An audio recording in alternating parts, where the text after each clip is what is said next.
টাক আর পরচুলা। এক ব্যক্তির মস্তকে সমুদায় টাক চুল গজিয়াছিল।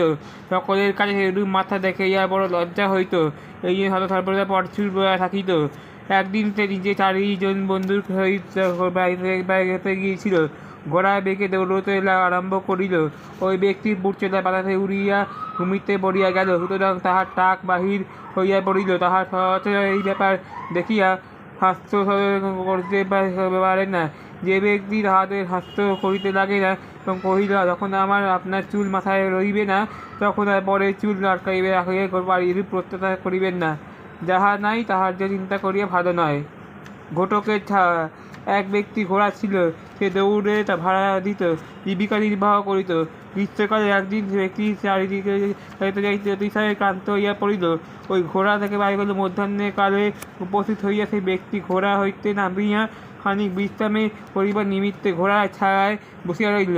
তাহার ছায়ায় বসিয়া দেখিল যে আমি তুমি ঘোড়ার ছায়ায় বসিছ কেন? ঘোড়া হইতে তেমন নয়, এ তোমার ঘোড়া, এ আমার ছাড়িব, এ তোমার কখনোই বসিবে না। তখন সেই ব্যক্তি বলিল, আমি সমস্ত দিনের জন্য ঘোড়া ভাড়া করেছিলাম, তুমি কেন আমার ছায়ায় বসিয়ে থাকবে না? অপর ব্যক্তি বলে, তোমাকে ঘোড়ার ভাড়া দিয়েছি, এই জন্য তুমি ছাড়া দিতে পারোনি, তোমার কোনো বিপদে উপস্থিত হইল। উভয় ঘোড়া ছাড়িয়া দিয়া মারামারি করিতে লাগিল এবং এই সুযোগে ঘোড়া বেগে দৌড়িতে পলায়ন করিল, আর উহা সন্ধান পাইল না। অকারণ বিবাদ করিবা ভালো নয়। এক অস্ত্র ব্যক্তি গর্দভ ছিল, কোনো স্থানে যাইবার সময় সমুদায় দ্রব্য সামগ্রী গর্বের পৃষ্ঠে লইয়া চলিত। অস্ত্র বহু মূল্যের বস্ত্র হাত করিয়া ভার চাপিয়া এক দিবস সমুদায় ভার দেখিয়া যাইয়া গভীর পীড়ায় উপস্থিত হইল। পীড়ায় যাতনায় এবং ভরের আদেশে বস্ত্রের গর্দভের কাতর লইয়া বলিল, ভাই, আজকে এত ভয় করিছ কেন? তুমি আমাকে দয়া করে অংশ লও, তাহলে আমি আমার অনেক পরিত্রাণ হয়, নতুবা আমি মরা পড়ি। অথচ তুমি ভার করিবে না, আমার দ্বারা তুমি বিরক্ত হইবে না, আমি কখনই তাই ভরের অংশ লইব না। গর্দভ আর কিছুই করিল না, কিন্তু খানিক দূরে গিয়া তার মুখ থুবড়াইয়া পড়িল, আর তাহাই প্রাণত্যাগ হইল। তখন সেই ব্যক্তি সমুদায় ভাইয়ের অস্ত্র চাপিয়া দিল এবং ওই ভরের সঙ্গে মারা গর্দভকে চাপিয়া দিল। তখন অস্ত্র আর সমুদায় ভার মরা গর্দভ বলল, ভাই, অপেক্ষা করিয়া মনে মনে করিল, আমরা যেমন দুষ্টু স্বভাব তেমনই ফল পাইলাম, তখন এই ভরে রইলাম, তাহা হইলে আমরা এখন আমার সমুদায় মরা গর্দভ হইবে না। বুদ্ধিমানরা ভবিষ্যৎ ভেবে চলে।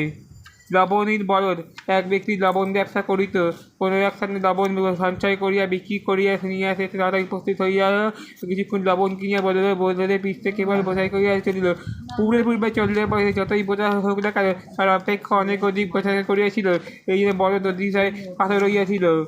পথের ধারে সেই নাদা ছিল, সেই অনেক জল থাকিত, সেই সাঁকো ছিল, সেই সাঁকোর উপর দিয়ে সাঁকো যাতায়াত করিত। কিন্তু বলদ সে বলল, আজকে আমি সাঁকোর উপরে হইতে নাদায় পড়িয়া গেলাম, নাদায় পড়িয়া যাওয়ার অধিকাংশ লবণ জল আমার গড়িয়া গেল, বলদের ঘরের অংশ লইবে না। তখন সে অকথারে চলিয়া গেল। ওই ব্যক্তি এক দিবসে বলদ লইয়া লবণ কিনে যেতে গিয়েছিল। সেই দিবসে বলদের পিঠে ভার চাপাইয়া দিতে বলদ তুমি পুনরায় ছল করিয়া নাদায় পড়িয়া গেল। এইরূপ সেই 2 দিন অতিশয় এক্ষণে ব্যবসায়ী ব্যক্তি বুঝিতে পারিল, তুমি আমাকে দুষ্টু করিয়াছে, তুমি ক্ষতি করেছে, তাহলে ইয়াকে দুষ্টুটার ক্ষতিফল হইতে হবে। স্থির করে নাও যে এই ব্যক্তি তুমি বলদের তুলা কিনিবে এবং তুলা কিনিলে বলদের পিছু হয়ে গেল। বলদ পুনরায় ভার বইয়া অভিপ্রায় নাদায় পড়িয়া গেল। ব্যবসায়ী ব্যক্তি পূর্বে বলদ লবণ পড়িয়া যাওয়ার ভয়ে যত শীঘ্র সে বলদ হইয়া গেল। কাক আর শিকার। কোনো এক কাক অনুষ্ঠানে কাক হইতে খণ্ড মাংস আনিয়া বৃক্ষের শাখায় বসিল। ওই মাংস খাইবার ভয় উপক্রম করিল। এমন সময় সেই বৃক্ষের শাখায় বসিল, এমন স্থান করিয়া মুখের মাংস খণ্ড দেখিয়া মনে মনে স্থির করিল যে কোন উপায়ে কাকের মুখ হইতে আমি মাংস লইয়া হইবে। অনন্তরে সে কাককে সম্বোধন করিল, ভাই, তুমি কাক, তুমি আমাকে তোমার মতো সর্বসুন্দর পক্ষী কেন দেখি নাই? কেমন তোমার পাখা, কেমন তোমার চক্ষু, কেমন তোমার বিভা, কেমন বক্ষস্থল, কেমন নখ, ভাই, কেমন ভাই সকল তোমার বলো তো, তুমি সুন্দর করে দুঃখের বিষয় তুমি আর বোপা। এবার তুমি আমাকে তুমি পাঁচ সংসার শুনিয়ে বলো, আমি এই মনে মনে করেছি শিকার, ভাবছি আমি বোপা। এই সময় যদি আমি শব্দ করি তাহলে শিকার একেবারে মোহিত হইবে। এই বলিয়া মুখ বিস্তার করিয়া কাক বলল, ভূমিষ্ঠ হইয়া গেল। আরম্ভন তাহাই বলিল, মুখস্থ মাংসকণ্ড ভূমিতে পড়িয়া গেল। ইহা তো তাহার আহ্বান শুইয়া করিল। এই মাংসকণ্ড লইয়া গেল বলে মনের সুখে সেই খাইতে খাইতে তথায় চলিয়া গেল। তাহা কত বুদ্ধি হইয়া বসিয়া রইল। আপন নিশ্চয় দেবতার অভিপ্রায় না হইলে কেহ প্রজাপতি করে না, আর যার প্রজাপতি বস্তবিত হয় তাহাদিকেই তার ফল ভোগ করিতে হয়। সিংহ আর কৃষক। একদা এক সিংহ কোনো কৃষকের গোয়াল বাড়িতে প্রবেশ করিয়াছিল। কৃষকের সঙ্গে ধরবার জন্য নিমিত্তে গোয়ালের দরজা খুলিয়া দিয়া উঠিল, উহাকে ব্যস্তবিত করিতে আরম্ভ করিল। সিংহ প্রথম পালাইবার চেষ্টা করিল, কিন্তু দ্বারের উত্তর দেখিয়া বুঝিতে পারিল যে আর সহজে পালাবার উপায় নাই। সে গর্জন বলিল, আমি গর্জন করিয়া গোয়ালের গরুর বানান সংসার করিতে আরম্ভ করিব। কৃষক বলিল, ধরা সদ্য ভাবিয়া তুমি গোয়ালের গরু নষ্ট হইয়াছে, যেটা সে তাড়াতাড়ি দরজা খুলিয়া দিল। এই সিংহ তথা চলিয়া গেল।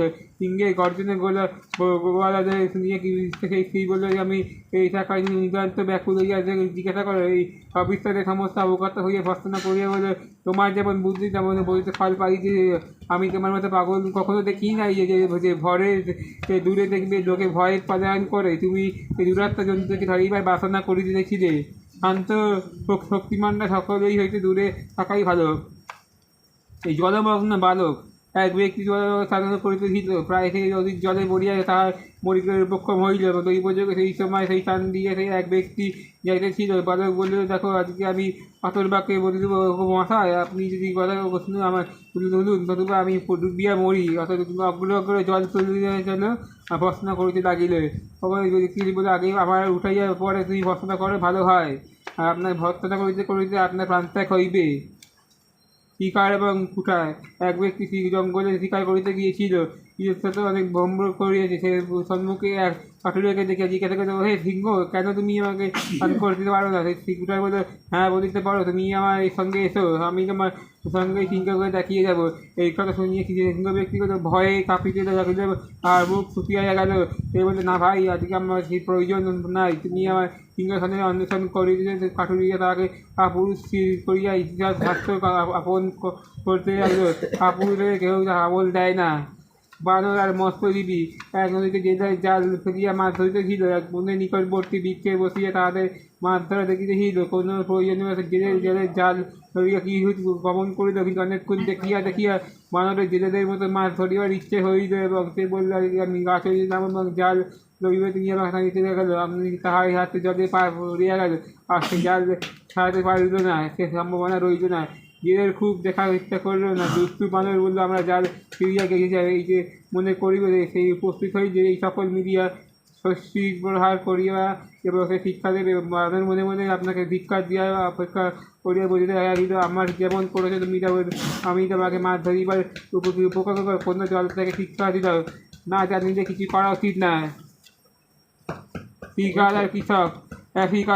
শিকার খাইয়াছিল, ভয় পাইয়াছিল, এবং সে সেখান থেকে এসে পড়িয়াছিল যে আজকে আমি সংলগ্ন কাটা গাছে জালে পড়িয়াছিল। তাহার হাতে সরিয়া তেমনি হস্তে রক্তপাত হইয়া গেল। সে যন্ত্রণা চিৎকার করিতে লাগিল। কেবল কাটা দিয়ে কাটা গাছের হালকা চুলা ভাসিয়া যায়, উতলে পড়িয়া গেল। তখন শিকার যন্ত্রণায় ব্যথিত ক্ষুদ্র হইয়া কপালে বন্ধ করিয়া বলল, এই দুর্বদ্ধ, তুমি আমাকে নিয়ে গেছিলে কেন? এই দশাটা আমার আমার তো তোর মরণী মঙ্গল। আমি তোমার কথা শুনিয়া ভাইয়ে, যদি মজার কথা শোনো, আমি তোমাকে আমার সাহায্য দইতে আহ্বান করি। তুমি যদি আমার অবলম্বন করো কেন? এই শিকারে বলল, আজকে আমি দূর হইয়াছি, যা তুমি ক্ষুদ্র নিচ এই বেড়া হইতে মহৎ, উহাকে অবলম্বন করিয়া আমি না কষ্ট ভয় না আমার যথেষ্ট সাহায্য করেছি। সেখান থেকে তুমি বলতে, আজকে আমি সেই কোনো আমাকে আশ্রয় লইয়াছে, তুমি তুমি আমাকে আমাকে সে এমন তুমি অবলম্বন আশ্রয় মনে করিয়া জড়িয়ে রাখো। আমি স্বয়ং যেখানে আমাকে জড়াইয়া তুমি আমার বুদ্ধিহীনতার পরিচয় দাও না, সে অন্যের উপর নির্ভর করে না, সে আপনাকে সাহায্য করতে পারে না। পিপীলিকা এবং তৃণ। পিপীলিকা শরৎকালে শস্য সঞ্চয় করিয়া গিয়েছিল, এবং শীতকালে একদিন সেই শস্য রৌদ্র শুকিয়ে করবার জন্য সে বলতে তৃণের ক্ষুধায় মৃত্যুপ্রায় হইয়াছিল। সে বলে, দেখো ভাই, আহার না পাইলে আমার বান বিয়োগ উপক্ষম হইবে। যদি তুমি দয়া করিয়া আমার সঞ্চয়ের শস্য কি আমাকে দাও, তুমি আমার প্রাণত্যাগ রক্ষা হয়। পিপীলিকা জিজ্ঞাসা করিল, তুমি আমাকে শরৎকালে কি করিয়াছিলে? সে বলিল, আমি সর্বস্ব কাল স্মরণ করি নাই, সমস্ত শরৎকাল অবিশ্রাম গান গাইতেছিলাম। এই গান পিপীলিকা এবং ঈষৎ হাস্য করিল। যখন তুমি সমস্ত শরৎকাল গান করিয়া কাটিয়েছ, তুমি যখন সমস্ত শীতকাল নৃত্য করিতে কাটাও। সহজকালে সঞ্চয় শীতকালে সংস্থান হয়।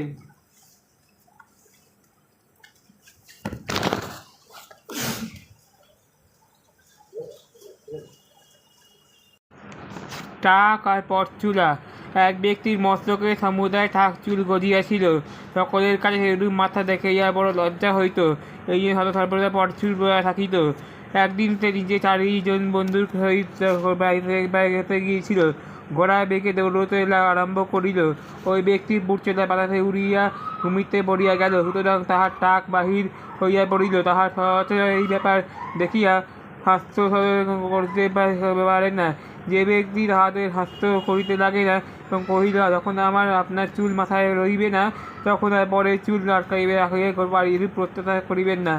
যাহা নাই তাহার যে চিন্তা করিয়া ভালো নয়। ঘটকের ছাড়া।